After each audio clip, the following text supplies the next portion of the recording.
Hi, Gators with the Majestic rider. Today we have a motorcycle over there. So he's entertaining. So we'll see how it goes. So this is Lovey. He's a new Rocky Mountain horse. And I am just making sure all of his arena stuff is tuned up. So I try to teach them all the lateral flexion so they know to give to pressure, and then we do the vertical flexion. So I'm just gradually just laying my hand down, pulling lightly to the side, back towards my hip with very light pressure, but he knows how to do it. So when you teach your horse to do this in the beginning, sometimes they will spin. He has what's called a wonder bit in his mouth. It's a dog bone. It's a very gentle mouthpiece. And I have this in just in case I take him out on the trail, just so we make sure, because I'm a woman, that I have enough power to stop him, because he's big and strong. So now I'm just doing the vertical flexion, and all I do is pick up on the rein, hold pressure, and wait for him to give. Okay, so now we're going to walk some circles. So I always like to start the gaited horses in some circles, to make sure that they're not going to go fast, because some of them, they're stuck on go because that's what people have done with them. So when you get your new horse, it's good to come in, even if they don't make circles well, to try and do the circles. He's a little afraid of the camera. He just doesn't understand it, so that's okay. And as I'm making the circle, I'm just using a little inside rein, which is my right rein, and inside leg, so that's towards the inner part of your circle.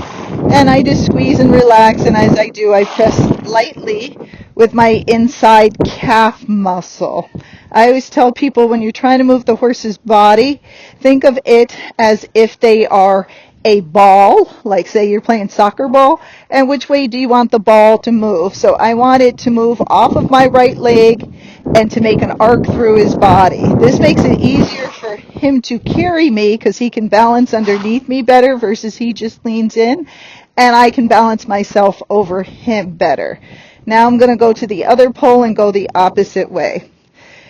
Today I'm trying to wear different vests in the video so you can see the different ones. So the other day I had on an air vest from Point 2. And so today I have on the eventing vest by Tippery. So if you don't want to be attached to the horse, or you're afraid of the popping noise if the air vest goes off, this is another option. It works well. I have fallen in it. It did protect me, just not as much as the air vest does, because it didn't blow up, but it still gave me a lot of relief when I could have gotten hurt or broken ribs or something. And these you can get online, but it's always best if you can go to a store and try it on. They have to fit a little bit snug in order to protect you, but you'll see on the side there's things to tighten it up. All right, so now I'm again using my inside rein and leg, but now that's my left side, so it's towards the inner part of your circle. The reason they say inside and outside is because everybody gets confused between left and right. So inside will always mean towards the inner part of the arena or the inside of your circle. So now we're going to do a figure 8.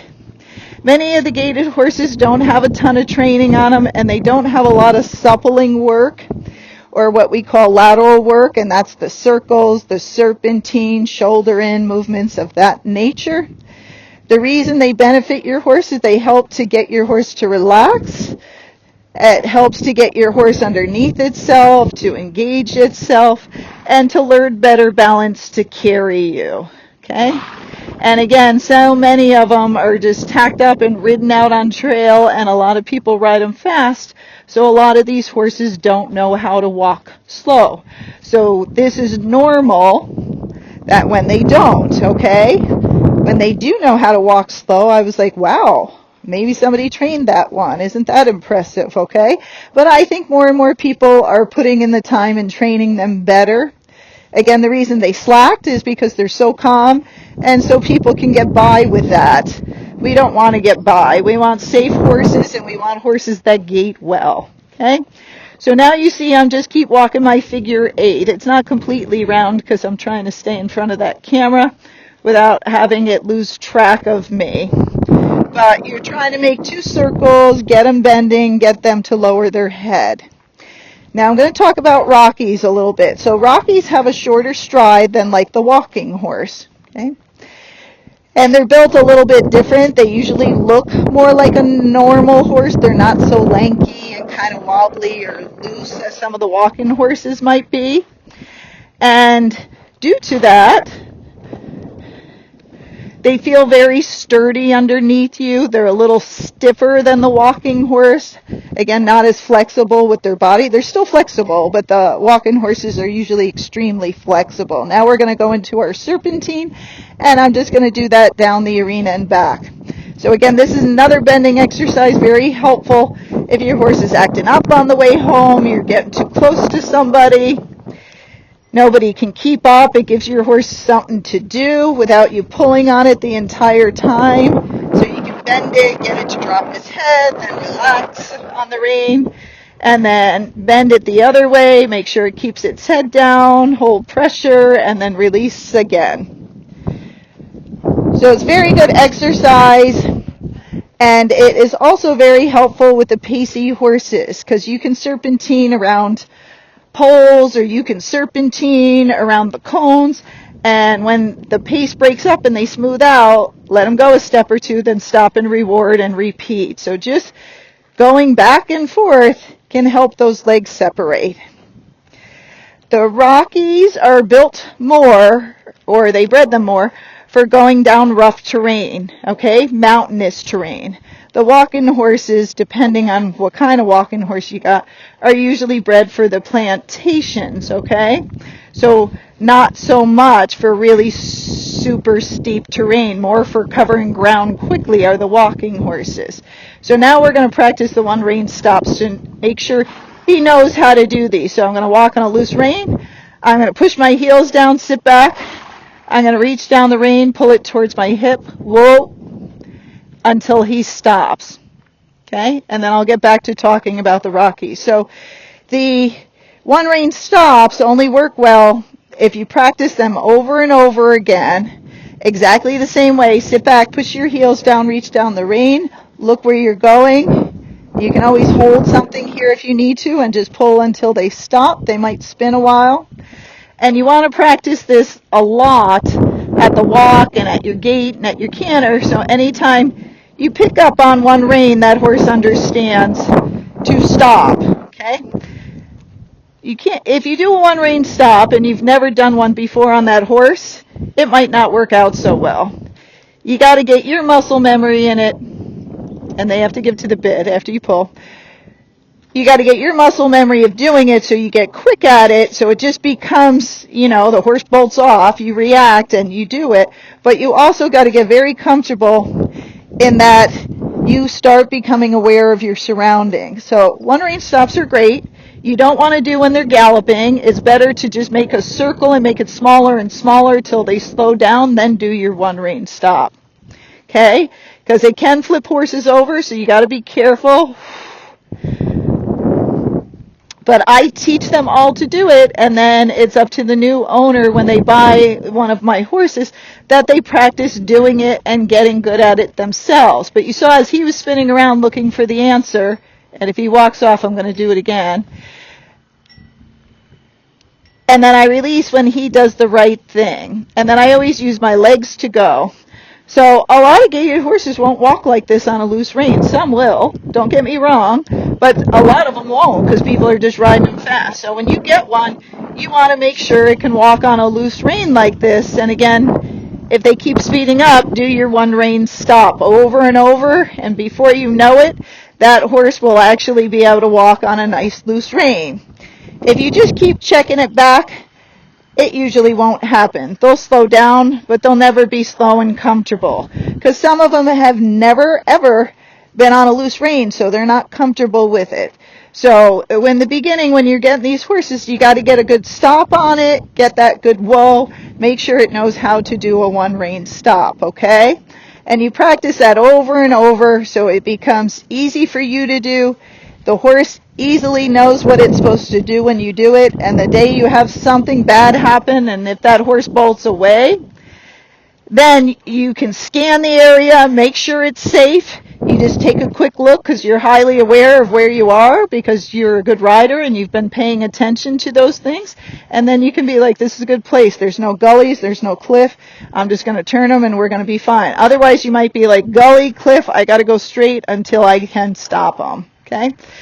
Then I might go a little faster. So right now I'm not worried about gait. Now I'm going to do my one rein stop. And it also makes your horse pay attention to your breathing because I always breathe in and out before I stop them. Now I'm going to speed them up again. So he doesn't take much leg. Now I'm going to do another one rein stop. So always sit back because if they tripped or something, you don't want to fall forward, and some of them will cross their legs. I had a draft do that on me and fell right to the ground, okay? So you do got to be careful, not whip them around too hard if they're overly sensitive. But you do want to make sure they can do it at a slow speed and then at a faster speed. So when you speed the horse up, it shouldn't just get faster and faster. And if your horse is, this is the way to fix it. You speed it up.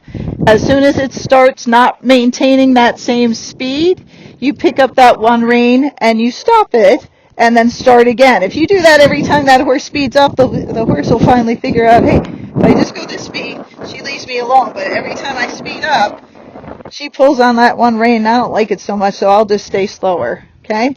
So you got to make sure you can walk around and just get your horse to relax and be on a loose rein in the arena where it's safe and where you can practice and there's not tons of extra stimulus to distract your horse like there is on the trail.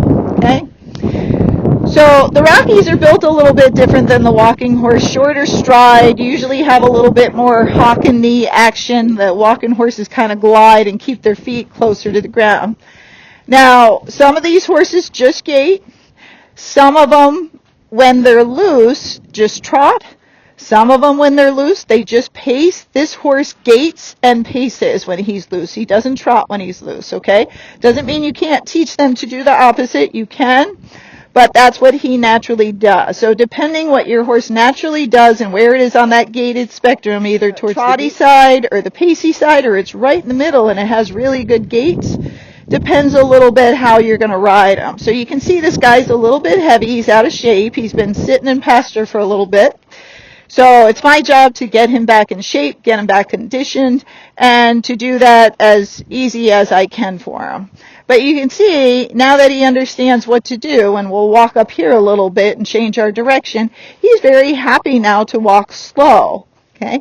The first day I rode him back, he was a little bit fast in here, but I knew that was probably because he hadn't been worked in a long time. And even if it's good horse, they, even though I lunged him, I didn't get all the energy out, so he was a little faster.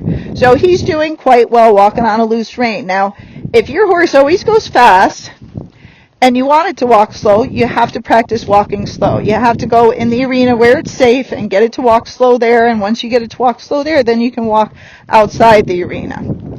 Now, I'm holding on to the buckle of the rein. Now, with a Rocky, they usually don't drag their feet as much as some of the walking horses. Some do, so you just got to see. But you always want to be ready. You'll see my hands kind of up because some of these horses do keep their feet low to the ground and will catch something in our bumpy arena. And if he trips, I want to pull up and lean back to help him. They're not like quarter horses, or at least not all of them. So some will jump up, some won't. Some will go to sleep and just go on the ground if they trip. So you want to make sure you're always ready and paying attention and not be like this. What? Oh, yeah, okay. Talking to your friends and your horse trips over something and falls down and you're not ready for it at all. So it's best to help them.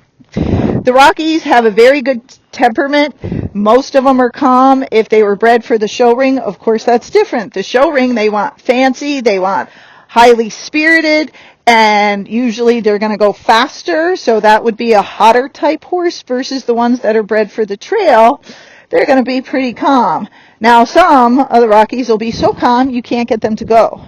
You got to decide what's your comfort level and what will work best for you, and then you can try to get those horses to go more. But if you're just going to walk slow with your friends that are on quarter horses, that might be the perfect type Rocky for you, okay? But these guys, you can see his back foot coming up towards his front hoof print, and it's not going way, way over it like the walking horses can go a couple of feet.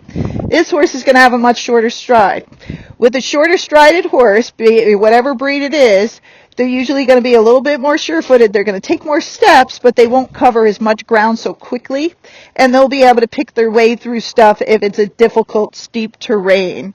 So, again, all the breed horses within the breed can be different, so you're kind of assessing like where I ride, how fast I'm going to ride, and all of that, and who you're going to ride with. So if I was on a walking horse right now, its stride would be much bigger, and even if that walking horse was going this slow, I'd be on the other side by now, okay? Because of that stride, it's going to get there much faster versus a shorter strided horse. Okay. So the Rockies, calm temperament, they're sturdy horses, they're usually stocky, and we're going to go to his first gait, which is just going to be a trail walk, which was the same walk I was just doing. Now I'm just walking with a little contact and getting him to bend a little bit, okay? But they're great horses. They have good feet. A lot of them can go barefoot, but many of the gaited horses can.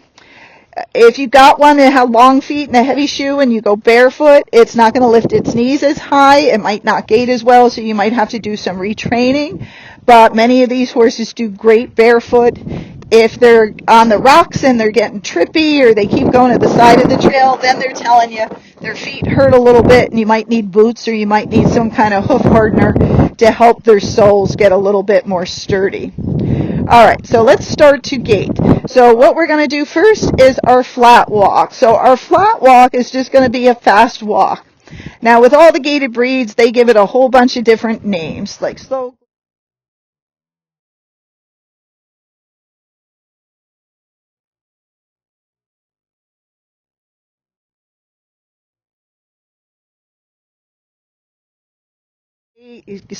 gait, pleasure gait, all these different things. Many of the things mean the same, so I'm not going to point out like this is exactly what they call it. I'm just kind of covering gaited horses in general. So our first gait, whatever you want to call it, but I'm going to call it a flat walk, is just a fast walk. Like how fast can this horse walk, keeping its legs independent? In other words, they come off the ground and hit the ground separately from the other legs. They're not swinging any of the legs together like with a pace or a trot. It's the same as your trail walk or your slow walk, same football pattern, it's just faster. Now, here and there, he's going to change it a little bit, and he's going to swing those legs a tiny bit together, because he tends to get lateral, or what we also could call pacey, or what we also could call swingy. All those things are similar terms, okay? And so what we're trying to do is, as he's going around, we're trying to get some leg separation. Now, he's got to get back in shape, and he's got to have those legs just a little bit more independent of each other, so we're going to start going over the poles. What do poles do? Poles help to separate their legs. It's the same thing if you were on the trail as like mud, grass, or rocks. Those also help to separate their legs. So if you have a horse that's pacey, you want to get more leg separation. You always sit back just in case they trip, and I always lunge them over the poles and make sure they're sure-footed and they understand the poles before I sit on their back, because some of them can trip pretty bad. Okay, so poles are great at getting a pacey horse to separate its legs.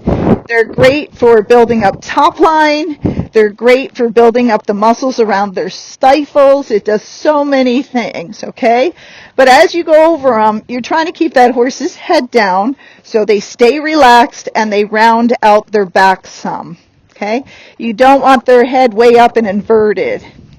Now, if the horse is on the trotty side, you could do these poles slowly if you wanted to build things up, but it can make your horse trottier, okay? Because with a trotty horse, its legs are too separated, and you're trying to get those legs to swing a little bit together. So then I just avoid the poles if it's a trotty horse as I go faster. But with a pacey horse, I might stay over him. Okay, now with him, I'm going to go outside of him because, again, he's getting in shape, and those poles can be hard. Now, as we're walking and we're trying to do our flat walk, you'll see it's not a big stride.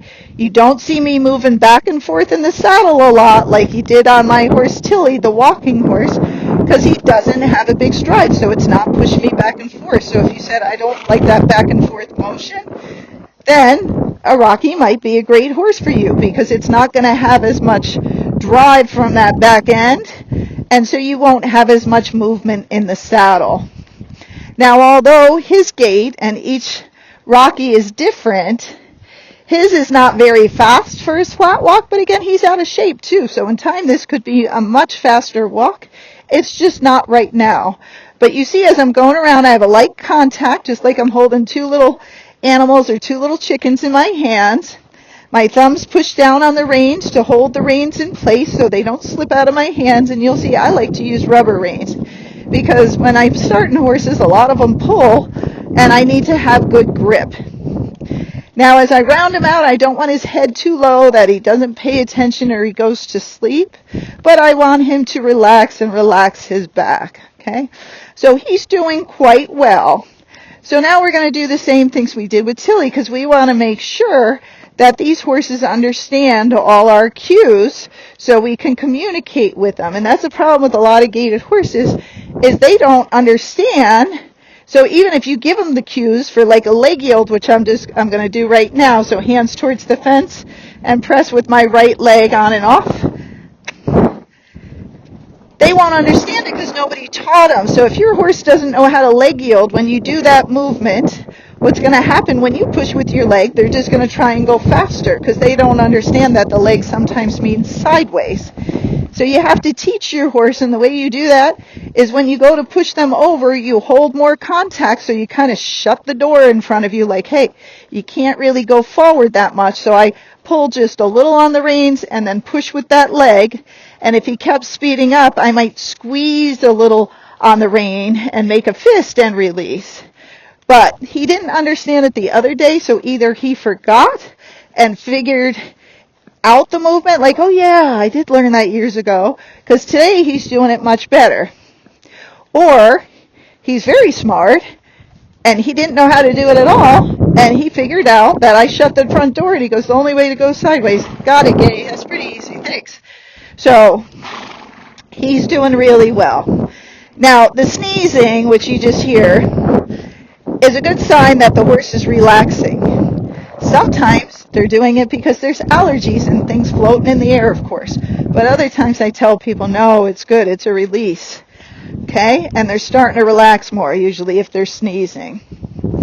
So we want to get those leg yields down because these leg yields also help to separate their legs, so it can help a pacey horse as well. Now, some of the Rockies have been bred a little trotty, so they'll trot when they're loose, but they will gait under saddle. Don't let that fool you, because some people send videos and they go, it only trots, and I go, well, that's just when it's loose, and that means he goes more towards the trotty side, or it's more what they call square going. They're usually referring to trotty, but that doesn't mean he's not going to gait. So just clear that out of your head, that horse will probably gait, because he was bred from gaited horses, so it's probably going to have it should have the gaited gene, okay? But there's a lot of precursor work that you have to do with these horses because most people have not put it on them, okay? What I usually see is that horses gait well, but they don't have really any other training because they did teach them to gait, but they didn't teach them anything else. And then other times they've seen some natural horsemanship people get these horses and they put on all this work, but they don't know how to get them to gait well. So it depends who you got the horse from, but you're probably going to have to do one or the other. Okay, so he's doing pretty good. So we did the leg yields. Now we're going to practice our stop and back up. Our stop is very important. It keeps us safe in an emergency. And so I like to practice them every single time I ride. So I'm going to sit back, take a deep breath, say whoa, whoa, and then he magically stopped. I didn't even pull on him. Now I'm going to back him up. So as I back up, I squeeze with my fingers and then a little leg, and then I steer with my legs, and I look straight ahead. Okay? Then once they stop, I sit here and relax. Make sure you're not pulling on their mouth. And I don't hold them here. If they want to take off, I let them take off, and I just do it again until they figure out standing here is a much better thing. Good boy. I think somebody might have gave him cookies because it looks like he's looking around a lot. Now I'm slowly going to add leg and go back up to my flat walk. Again, every horse is different, but he's a little bit more on the sensitive side. He's not so dull. And if I just added too much leg, he would have went past all his gaits and went right up to a pace. So you got to be careful how much leg you put on him. We're going to stop. So leg off, sit back. Whoa. Good boy. And then I'm going to back up. So I always use a word. I like to use whoa. You can use ho. But you want to use a word that everybody knows.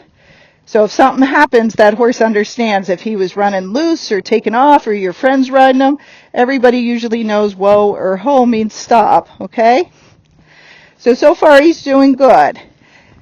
Now we're just pushing him back up into that speed. So Lovey here figures stuff out quick. He's a people pleaser. He really does love people.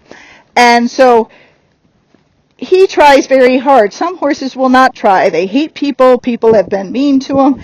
And it's going to take a lot of bonding and trust before that horse tries anything for you. You got to know that. That's why it's best to meet them in person.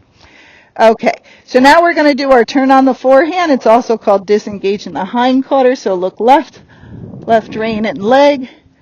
Keep pushing till they're straight. So you're just getting them to pivot on their front end. By pushing that back end around, you take the power away from the horse, and it acts as like your emergency brake. So it's something you want to teach all your horses, is that one rein stop and then disengaging the hindquarter. And all you're pretty much doing is the same movement, except you're adding your leg to spin that horse around, and that'll keep you safer. So you'll see I'm going back over the poles because now I'm going a new direction, and we're at our flat walk. Now, anybody just watching you, they're going to be like, what? You're just walking. That's right, we're just walking, and this is as fast as this horse can walk. So no one will think it's a gait, but it is a gait. It's his first gait, which is his flat walk.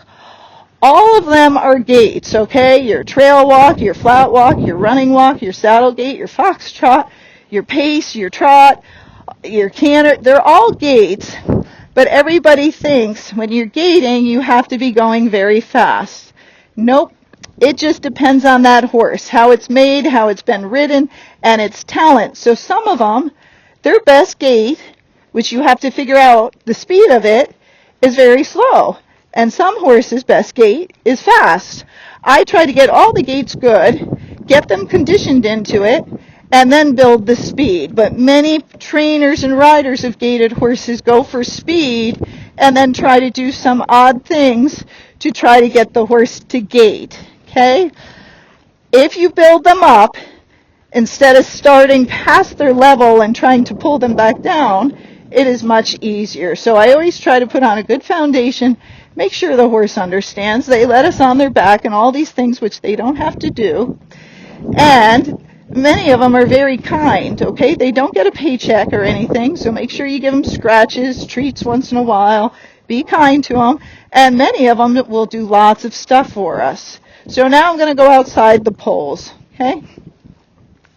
So I'm bending him, a little left leg, a little left rein.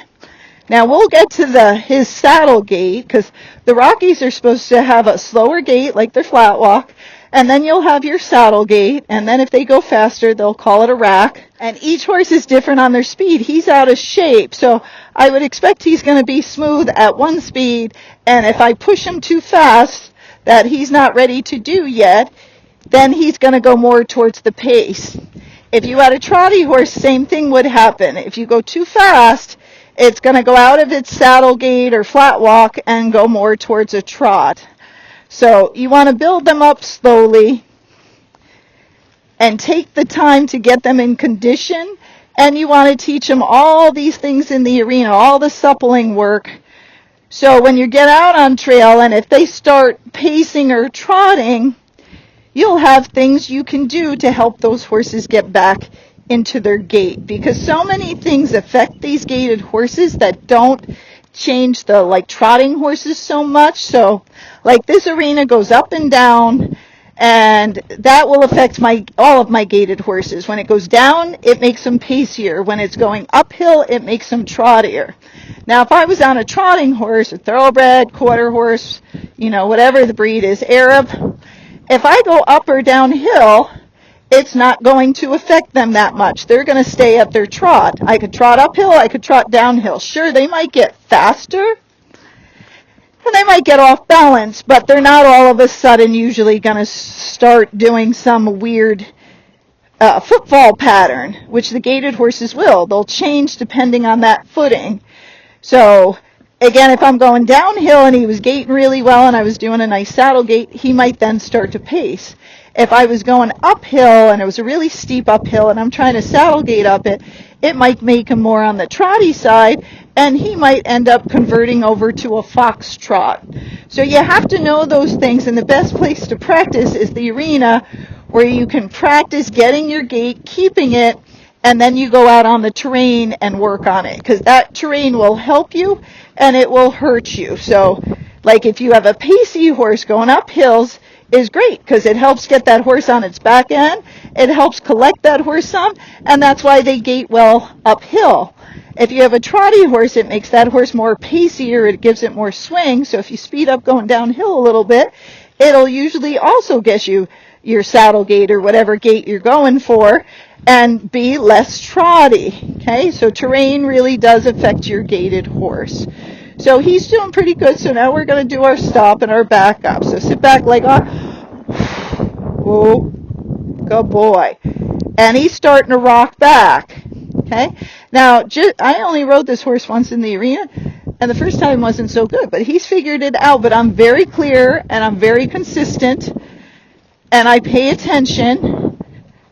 So it's not like I'm randomly just yanking on him and pulling on him, and I'm giving him cues, and then I'm telling him, hey, if you do it, just from my breath and me sitting back, I won't pull on you that much. And no horse wants to be pulled on. It's like no person wants to be pushed.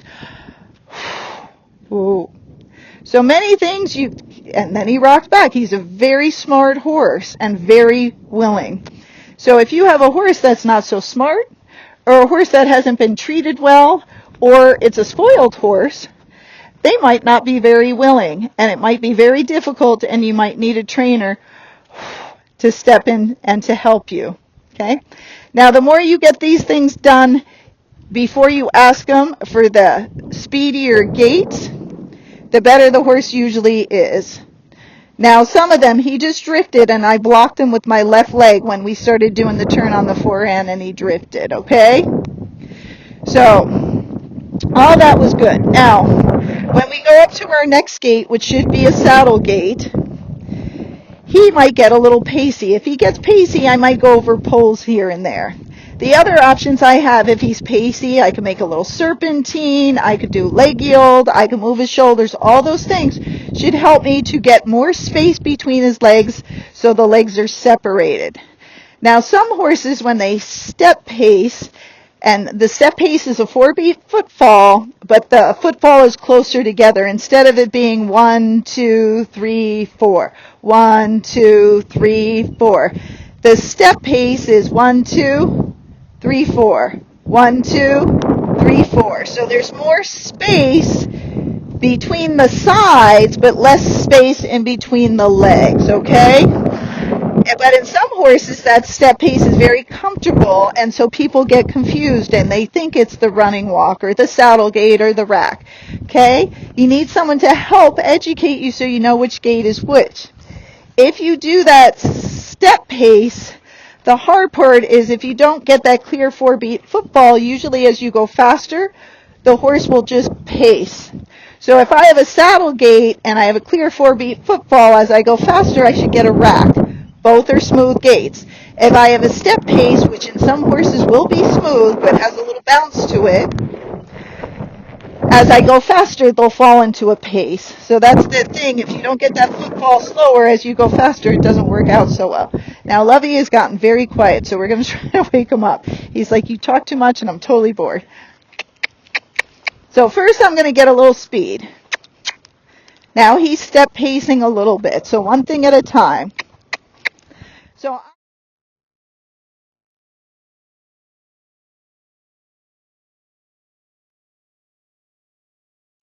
So I am going to try to bring his head down and then get him to relax a little bit, okay?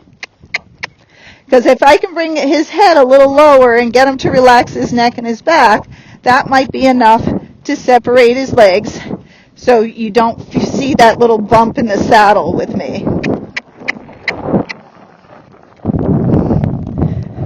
So again, we just started, and it's okay that we're step pacing to start. We'll just see if we can get him out of it. And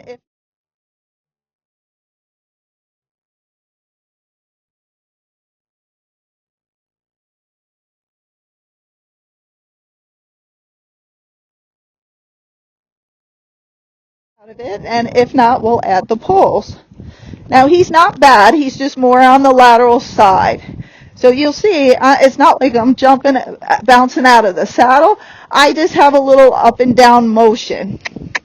Now, the more you bend the horse, the more leg separation they get. So if you go to their belly and get them to bend with their head down, a lot of times you can get them out of that step pace, and then you want to release when they do it, when it feels smooth.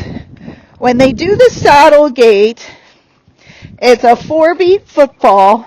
There's more hawk motion than there is in like the running walk, which is more of a sweeping gait.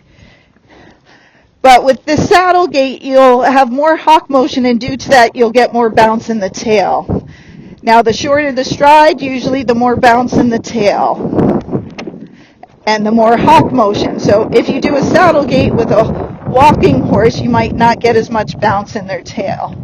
So, and I'm not trying to tuck his nose way in, even though he's doing that. That's not what I'm aiming for. Again, we're in the process of training. We're not finished. It might look pretty, but he's still step pacing a little. So now I'm going to try adding the pulls in, okay? So the pulls require him to lift up his legs, and it can add 1 second or 2 of leg separation. But you got to do it over and over. That's better. And you have to repeat it until they can do it without the pulls. So again, since he just started, we might have to spend a couple weeks over the pulls, and always sit back at the pulls just in case they trip. Okay? Good boy. Now, even a canter step here and there can also help break up the pace. So if you're working on the canter, you can canter and then saddle gait, and then canter and then saddle gait. So he's getting better. You're not seeing as much up and down motion now in my saddle with my buttocks. Okay?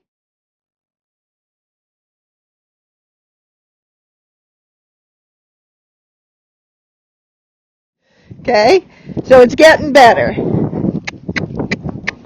So the pulls are not forever. They're just a condition to help us. And say if your horse got out of shape again, that was pretty good. Well, then you might have to, good boy, I'm always going to back up when I stop him to get him on his back end. The pulls are not forever. It's just a means to get there. And then once he gets there, we can do every other pull. And then once he can stay in gait and do that, then we can go around the pulls. I always try to get it all done in the arena first, just like they're a regular horse. Nope. And once we can do it here, then we can go out there. But if he cannot gait well in here, he might not gait very well out there. It depends who was riding him and how they did it, what they were doing. But many of these horses, you get on and cluck, and they fire up and go really fast, faster than most of you want to go. And they might gait well, but then they have no slower gaits in between. So it's always nicer, at least this is how I train, is to go from slow to faster, but have each gait be very, very smooth. But when they're learning, reward the try when they do it right. He's like, I'm trying, I keep looking at you. But again, when they keep turning their head side to side, it's either somebody's done a lot more of that lateral flexion or they're looking for food. It's not that something's wrong with them, okay? We all give them these weird habits, and then the next person doesn't know where they got that habit from or what they're doing. So now I'm going to start out again. I always use my leg to make them go, because some think shortening the reins means go. You don't want to confuse the cues. Rein should always mean slow down or stop, and legs should always mean go. Okay? So that way if you're falling off and something happens and your legs come off, hopefully they will stop even if you dropped your reins. Okay, so now we're going to try our flat walk. So there's our flat walk. He got a little step pacey at his flat walk. That's better. So you're trying to feel them reaching and driving at their flat walk, but it will not feel the same as a walking horse, okay? And even if the Rocky feels like it's going fast, when you ride next to a faster walking horse, it might not be fast at all, okay? Now we're going towards our saddle gait. So all I did was add more leg, trying to keep him round and bent, and then I'm releasing when he keeps his head down and he's relaxed. But as I'm coming to the pole, I give a little half halt just to make sure he's paying attention, okay? Now, if you don't know what you're doing, you're new to gaited horses and you're like, I don't get it. I think I just got the step pace. Well, that's good enough, okay? Because you're new, and in time, you can get something better, okay? But at least you got the step pace. That's much better than a pace. But poles are good. Keep going, Lovey. Poles are helpful. And a lot of times, even if these horses were started off well and gaited really well, a lot of people buy them who don't know how to gait and don't want to learn how to ride the gait. And so the horse goes to a different gait, like pacing, step pacing, or trotting. But that doesn't mean they won't gait. Somebody's just got to put in the time and teach them, okay? Same thing if this gait is horses have never cantered. Somebody's just got to teach them. But I've cantered 20-year-old horses that never cantered before. Now, I might not have gotten both leads. I'm like, that's good enough. It was hard enough for that for them. But they can do it. Somebody just has to put in the time. Horses can do amazing things. And they're not judgy, such as people. You know, when we're teaching people, it can be hard at times because they're always like, well, my other trainer didn't say that. And I'm like, well, I'm just trying to help you here. And it seems like your other trainer didn't get that horse to gait. So since you're here and I'm a gaited trainer, you might want to try it and see if it helps versus you're judging everything, okay? We all teach a little different. Just go with the person who helps you and works for you and helps you get smooth gaits but also keeps you safe. So his gaits are doing much better, but I'm staying over the poles, okay? So Rocky Mountain horses are fantastic. Right now they're a little expensive because they're hot, you know, like Elmo the doll. Remember when he was hot and then Teddy Ruskin? Remember all those toys? They got very expensive. So Rockies right now, I think, are one of the most expensive ones. They have cool colors, and they're great horses. But getting one and get one that is trained is probably not going to be cheap unless something's wrong with it or you got lucky and got it off of someone who's getting out of horses or divorced or something, okay? There, he's pretty good. So I'm not going to push him.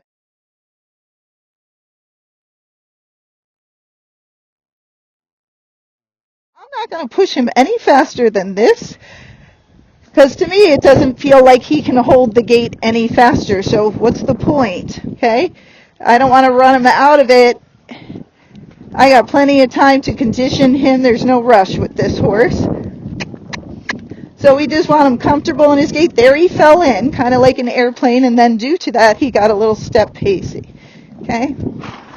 So when you're watching horses gait, the ones that their legs are really separated usually are going to be more on the trotty side. The ones that look a little bit more lateral or those legs are swinging just a little together are usually the ones that either just gait or are more on the pacey side. Good boy. Ooh, good job. So every time, see, he knows to keep his head down. I think somebody taught him that before. He's got a nice head carriage. He's not throwing his head or doing anything crazy. And he's just a good guy. So we're going to try our turn on the haunches in a minute just to see if he knows that, okay? Remember to scratch your horse. Scratch him in the grooves of their neck. Scratch him at the wither. They love this stuff. And if you do this for them, because they don't have fingers, people, right? You don't have fingers.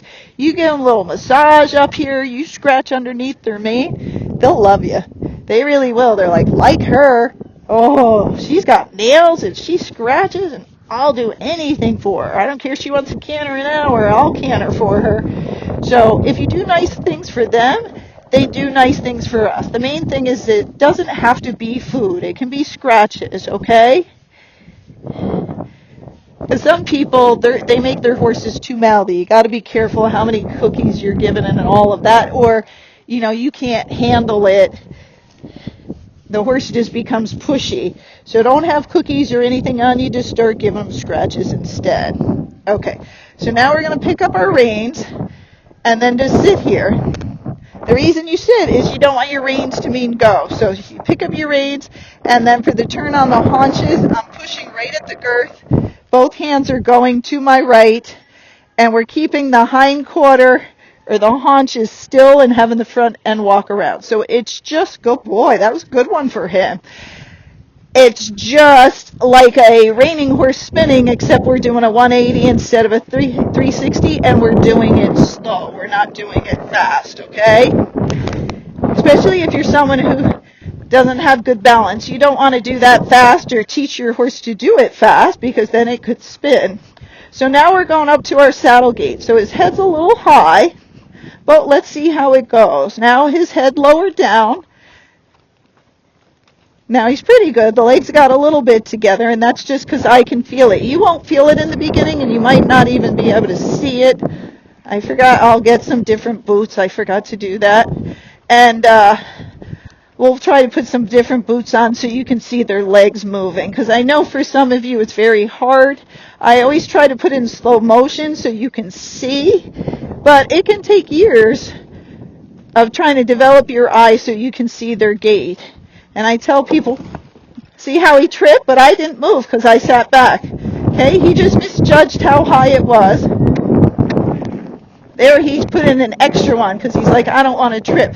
But see, he's awake and he's alert. Some horses would have tripped like that, and they might have fell down because they're just lazy and don't pay attention. That's why I like lunging them over the poles first to make sure they're okay. Now, if they tripped and then they're slowing down in front of the pole to get over it, that's okay. Let them do that. Let them find their feet.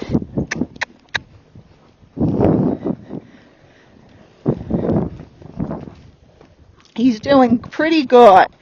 So I don't mind where their head is so much. I don't like it super high. I don't like it super low. Okay? Because if it's too high, they get inverted, not great for their back, and it can also create anxiety, because what do horses do when they're scared?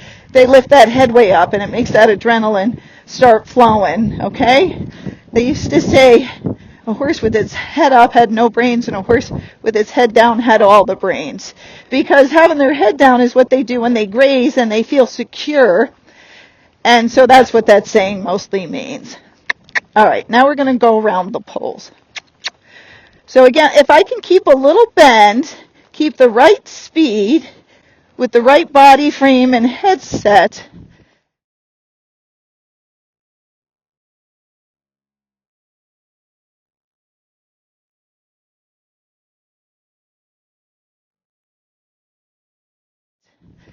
then it helps him to stay in gait. But when you don't know those things, you won't know how to help him, okay?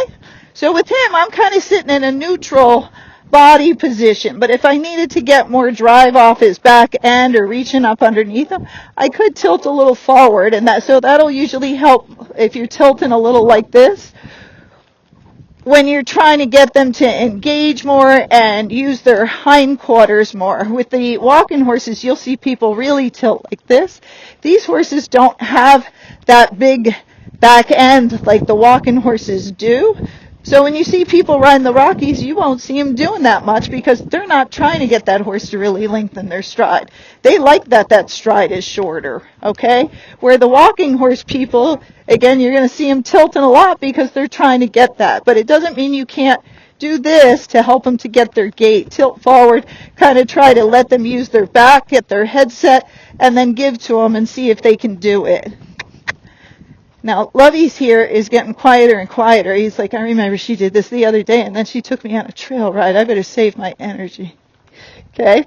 So the better you ride, so if you come from dressage or hunter jumper, you're used to riding English with rein contact. And I think for those people, it's much easier to convert to gaited because they're used to trying to get engagement, getting the horse's hindquarter underneath them, and they're all about rhythm, okay? Because you need rhythm to get to jumps. You're also about speed control.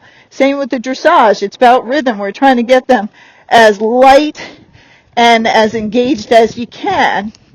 Now, Western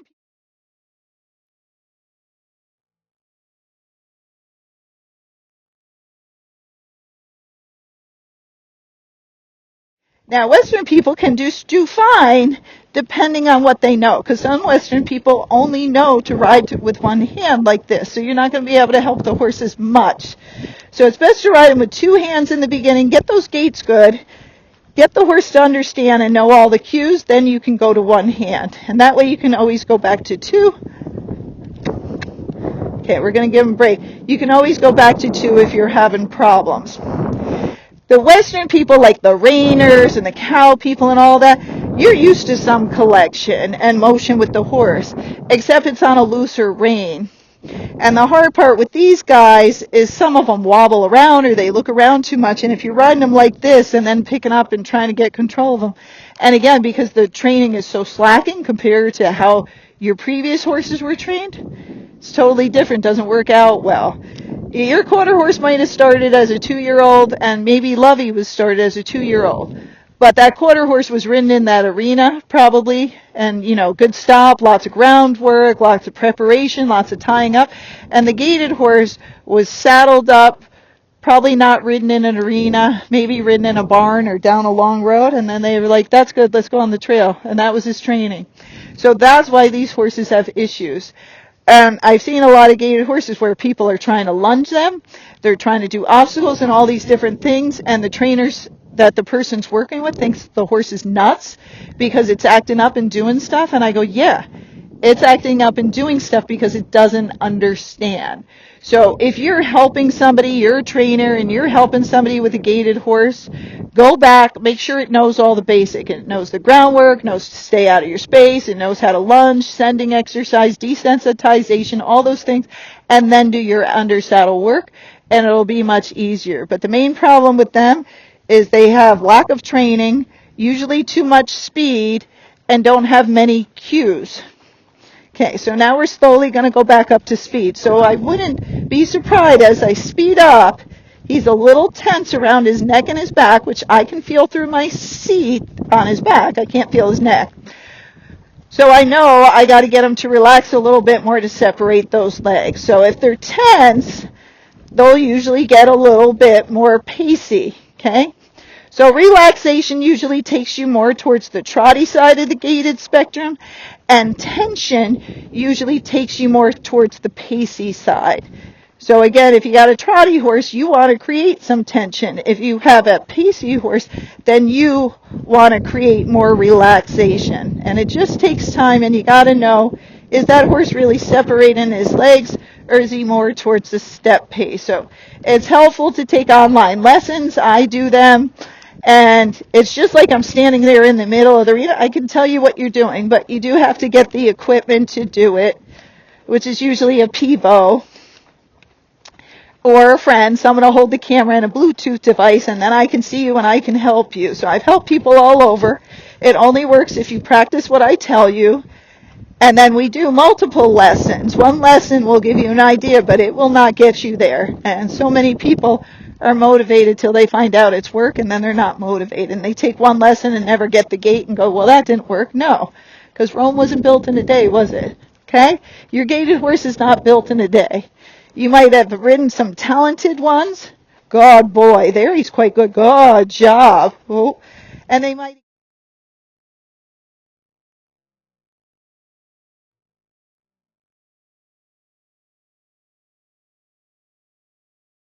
And they might have gaited really well, but what you didn't know is that that horse had training. Somebody practiced over and over. That's why the show horses of the gaited horses gait really well, don't they? Because they practice. That's all they practice. They're not off riding down the trail, or if they do, it's not that much.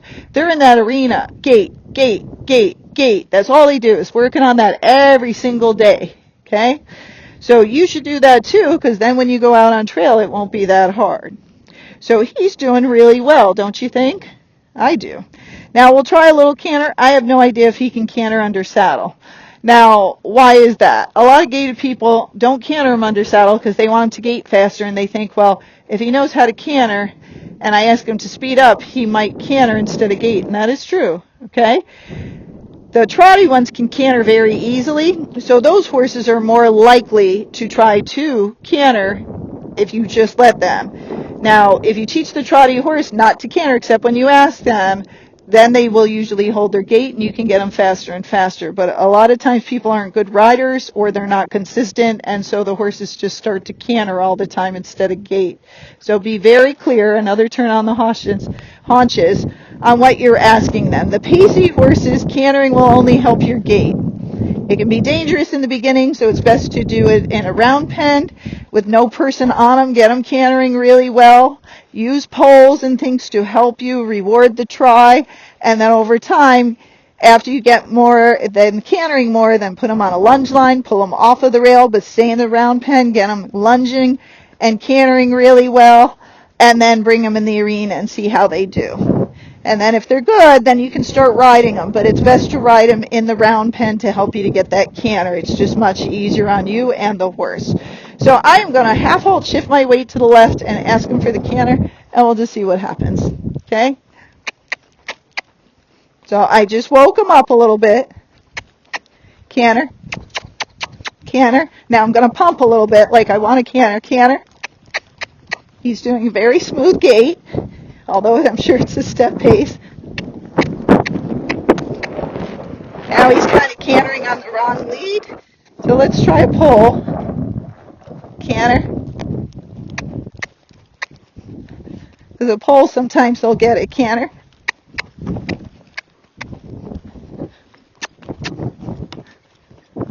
Okay, so he didn't get it. So we'll try it one more time before we give up, okay? We need a little speed or they usually won't canter. Canter. Canter. Good boy. Whoa. Now why am I stopping? Good job, because he got the canter and he actually got the correct lead and he did a couple steps. That's more than I expected because you saw he was pacing the whole time. He's like, let's get out of here. How about we go back to work since you're so attracted to the gait? So these horses can pace really fast. Some can step pace really fast so it'll feel smooth. So that's the hard part. You can't always just run them into it. You can if they're trotty, but not when they're pacey because they'll just pace faster and faster and then trip and fall down. So we're going to try it again. Canter. Good boy. Good job. So now he figured it out. Walk. Good boy. So again, for the first time cantering, that's enough. You don't want to ask them 1,000 times. They're not quarter horses. They will trip and fall if they get too tired. He kept trying to go that way. That's why I'm turning this way. So now he's just going over here towards his stall. So I'm sliding the bit because he's like, that's a magnet for me. So I'm trying to make the magnet not so good. Now he's doing it again. So you see, I'm not holding him. I was like, just every time you go over there, I'll just keep doing this. It's pretty annoying. And why don't we just go a little further away and see if you can stand here. Whoa. They all have magnets. So I just keep letting him go to his. You going to do it again? Now, each horse is different. They might do it once. They might do it 1,000 times. He's got to figure out that every time he turns that way, Gaye yanks on my mouth, and I don't like that very much. He's thinking about it. He's like, do I? Should I? Maybe. Yep, I'm going to do it. I'm going to do it. Here we go. So that just means he's not sure the answer, and that's why you have to be consistent. Because if I don't do that every time he spins us around, he's not going to get the message. Okay? Now I'm going to make him go a little further away so it's not as tempting. Whoa. And then we'll stand here. He's thinking about it. He's thinking about it. But you see, I'm not holding him. Because I'm like, we got to fix that problem, don't we? So you might as well just try it and find out what happens. Remember when your parents caught you doing stuff? And they're like, I got a great idea. You like Doritos? You're going to eat 5 bags of Doritos. You're going to eat those Doritos till you throw up. And then you're like, I hate Doritos because they made me throw up. Cigarettes, beer, all that stuff you guys did as a kid. So Don't avoid the magnets when they come up. Even though I'm videotaping, I was like, let's do it. It's good. Yep. But wiggling that bit in their mouth usually helps a fair amount because it's annoying. Yes. So now he's pretty good. So now we're going to canter the other way. Sometimes these horses can only canter on one lead if they do know how to canter because they've been trail ridden and the person on trail didn't care about teaching them the leads. And so when we go to the left, he might just canter off. We'll see. All right, Lovey, breaks over. So that was good.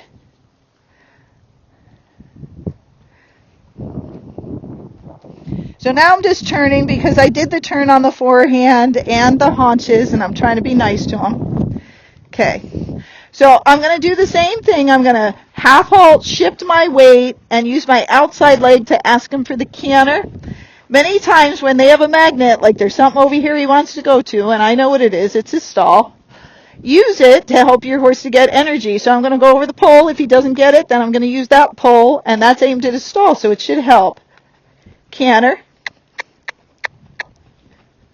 So we didn't get it, but that's okay. Half halt, shift my weight, right leg.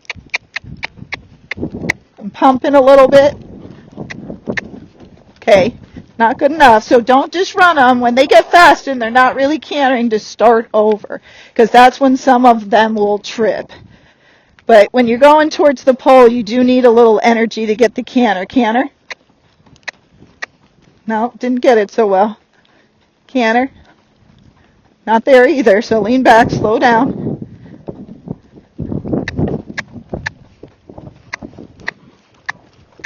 Nope, didn't get it. Slow down. Canter. Oh, boy. Well, so again, first he has to understand. And you might be like, well, the previous owner cantered my horse. We all do it different. We all get different aids. I wish we would all do it the same, but we don't. So, you know how my horses do it, because I say it in the recording, but everybody else's horse, they might have done different. Some asked with the opposite leg. I don't know why. Because with all the other disciplines, we ask with the outside leg. But some of the gaited people ask with the inside leg. They might have their outside leg here, and then they kind of hit the horse in the elbow with their inside leg. So you could try that too. Even if he knows that, I don't want to do it, because I want to teach him to be a regular horse. So no matter who gets on him, he'll know how to canter. Okay? Because he's not going with a report. Well, I mean, he's not going anywhere, but he's not going. Oh, boy. Whoa. Good. And we just want a couple steps so he doesn't get too fast either and get excited. But I try to train all the horses normal. No weird cues, anything like that. Ho and whoa means stop. Legs mean go. Hands guide and steer and stop, okay? But when people do strange things, like I click 3 times for that, and then I click 5 times for that, I go, well, if you sell that horse or something happened, nobody else knows that. Just teach them normally. Because you just never know what's going to happen. Okay, let's try it again. We'll try this one. So he's getting it, and now he's like, oh, poles mean jump. Good boy. Well, so now he's got the canter, but it's that easy where he didn't know how to do it. Now he does. So every day I practice this becomes easier and easier because now he has a cue. But me just running him around and kicking him and scaring him wouldn't do that. Okay. Now I want to walk or gait because I want to bring his energy back down. I want to make sure if I canter him that he knows to come back down and slow back down. So he's gaiting a little bit. So I shortened up. Now I'm just breathing. Good job. Because then they think they're supposed to just run. So you have to then kind of set them back like, no, we just wanted to canter then, but we're done now. We're not going to canter anymore. So doing transitions between the gait and the canter will help bring that horse's reins back and help get them to relax. But if he just ran off like he kind of got a little fast and I just kept yanking on him and pulling on him, all he was trying to do was the right thing. He's like, I thought we were going to canter. That's not what we're doing. And I'm like, no, it's over. It's over, buddy. It's okay. And so they have to know that. So you have to be able to tell them that in a way. And because I know how to ride, I can relax my body. I can relax my seat. Where if he did it to you and you don't know how to ride that well, you might have tensed up. And that would have made you squeeze your butt cheeks. And it would have made you tighten your thighs and squeeze on the saddle because maybe you're afraid you're going to fall off. And that just makes him go faster because now you feel like a predator up there. So the hardest part with horses and gaited horses in general is many times when they're doing stuff, you kind of got to do the opposite, okay? They get tense, we should get more relaxed. They get too relaxed, we get a little tense to keep them on their feet. So I always like to come back to a walk or a gait, get them to gait and calm down, and then go back to a walk and just walk for a while, okay? It's all good. It's all good. Now, when I said it's all good, I took a deep breath. That's why he just stopped. Now, not everybody trains their horses that way, but I do. Because, again, I know we got a lot of older people, and if they start falling off or having problems or the rein break, I want them to be able to take a deep breath and stop that horse like that. Okay? So now we're going to try a little side pass. So these are all the things I like my trail horses to do, so I can get next to a gate and open it up. He did that very well. And I didn't train him this, so somebody else taught him. Thank goodness, it made it much easier for me now, didn't it? Right?